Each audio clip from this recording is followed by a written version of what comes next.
Hi Gemini, welcome to your July 2018 tarot reading. It's Rena here. I'm just shuffling the cards and I'm going to be smushing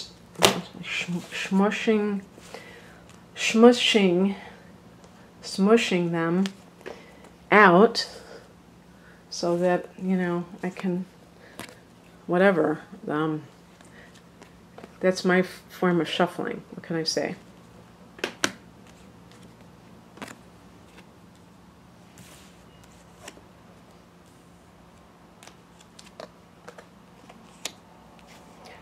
Okay, what's going to be the last card? Da, da, da, da, da, da. Okay.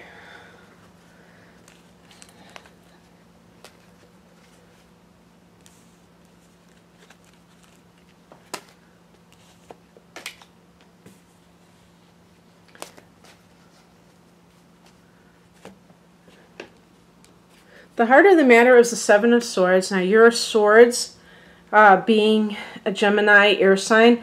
So this could be a fellow air sign, another Gemini, a Libra, Aquarius, but this is a card of kind of like on the down low, somebody doing something kind of surreptitiously or kind of like sneaking around and slinking around.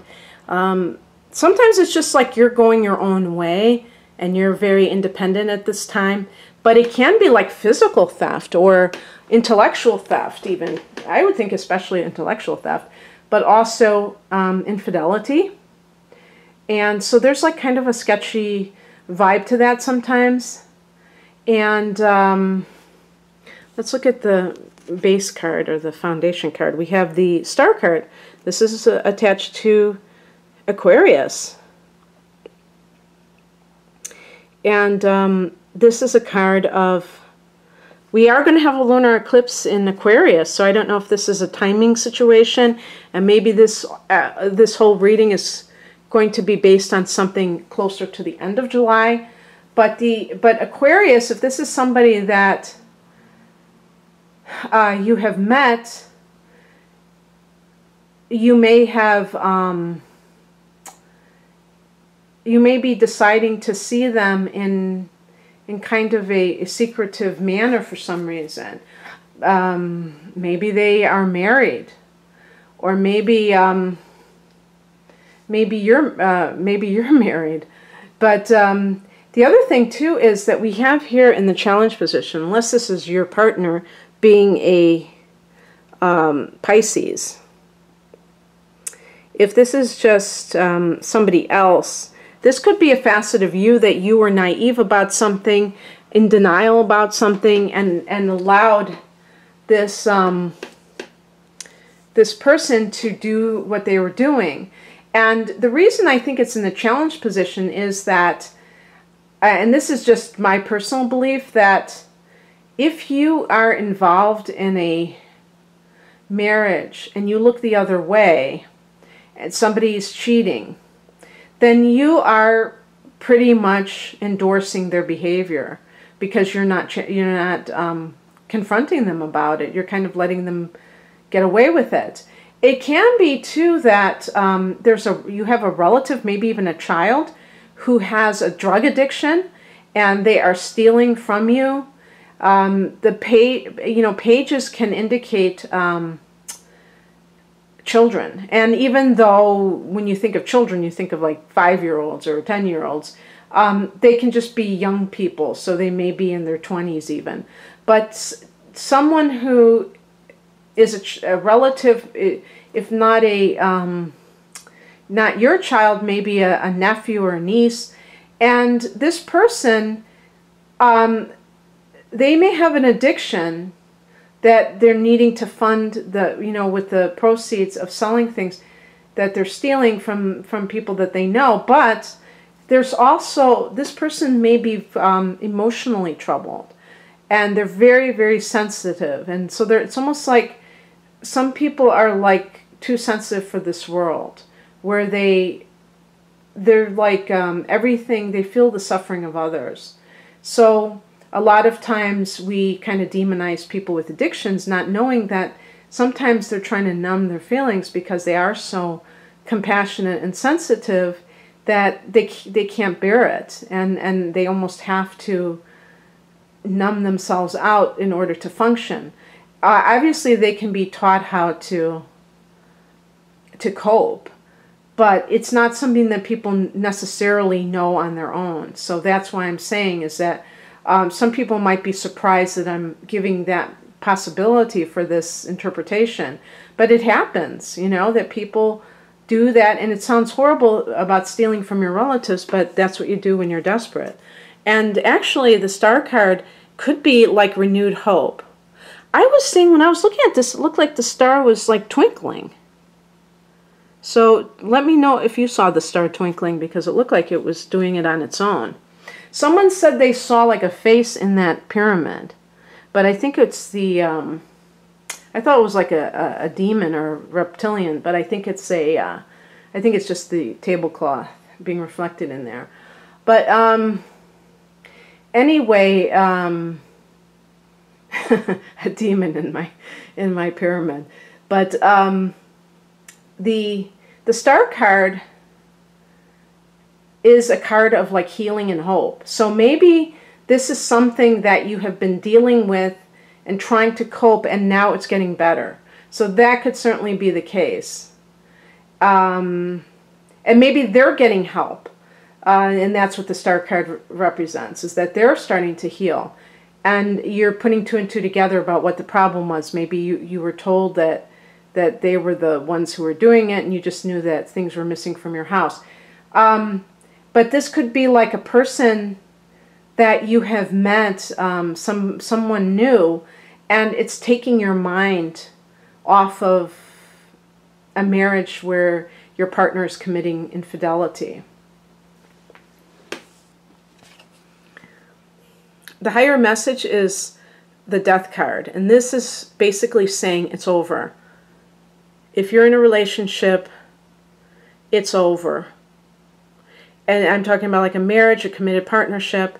And so if you feel a little bit guilty that you've met somebody new, Gemini, and you are like confused about what your next move is, obviously, if you're in a committed relationship right now, it would complicate things if you just started getting involved with that person because you haven't broken off with the current partner.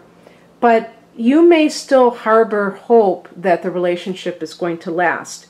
The Seven of Swords can be that person deceiving you, but it can also be at work that somebody is stealing your ideas. Who has better ideas than Gemini? I don't know anybody.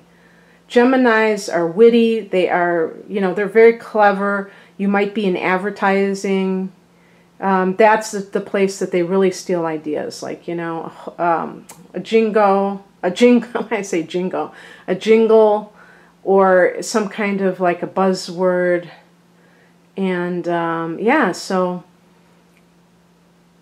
you may have been in denial that somebody was really ripping you off at work, but now you realize that that person is kind of dead to you, or maybe even the place of work maybe it was like a partner who was taking credit for what the two of you did together, but maybe it was one of your ideas that they, somehow capitalized on their own. And you just feel that sense of like betrayal from them. The practical advice is represented by the Ten of Cups. This is a card of marriage, of a happy marriage. So if I think like it's almost like the spiritual position in the sense that I don't think there's anything concrete you can do, but I think it's more of like reflecting. What is the end game in relationships? Isn't it a happy, unified family and a home life that you really look forward to going to? What if you are with somebody and you dread going home every day? I'm sure there are many people like that, and they may have children together, and they dread being alone with that person because they can't stand that person. So I feel like the Ten of Cups is about you being able to identify what it is that really matters and go after it, and not accept no substitutions. It's also about the pot at the end of the rainbow, happily ever after. What does that mean? Is that just a fairy tale, or can we achieve that in our life? And same thing applies for work situations. Do you deserve happiness? Maybe that's something that you have to explore. Do you really feel worthy of accepting life's, blessings? What is coming in is represented by the Four of Pentacles. This is a card of financial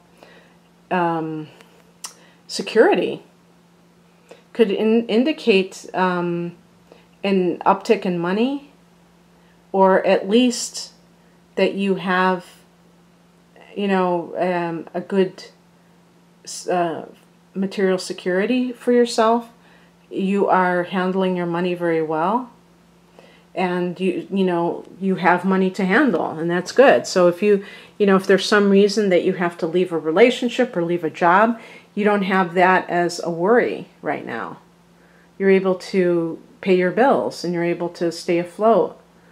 And you also probably are being very thrifty in the meantime to be able to do that as long as you need to. So it's a good card for financial freedom and security. And then the outcome is the Knight of Pentacles. This is just like a work card.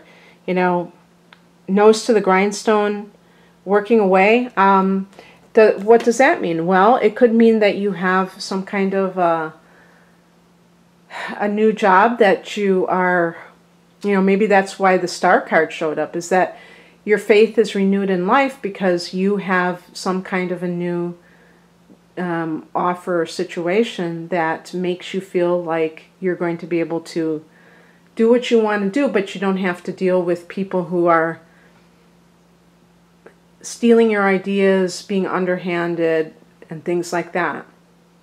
Or in your private life.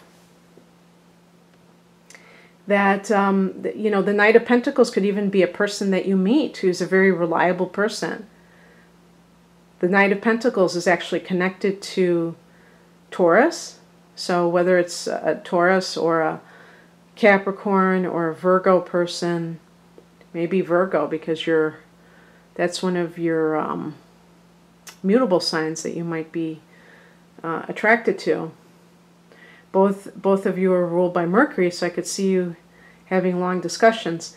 But this may even be a coworker that you meet. Maybe you get paired up with a new partner, and they're all about business, and they're just they're not trying to cut corners and steal other people's ideas. They're actually willing to work for what's theirs, and so they are a much more reliable person to work with than that other person. But it definitely, the last two cards speak to financial security, job security, and if you're in a relationship, I mean, even the Four of Pentacles in relationships could be a relationship with somebody that is solid. Again, it could be an earth sign individual or somebody with a strong earth element. Okay, Gemini, that's what I have for you. If you would like a personal reading, please click on the link below. Otherwise, have an awesome July. Bye.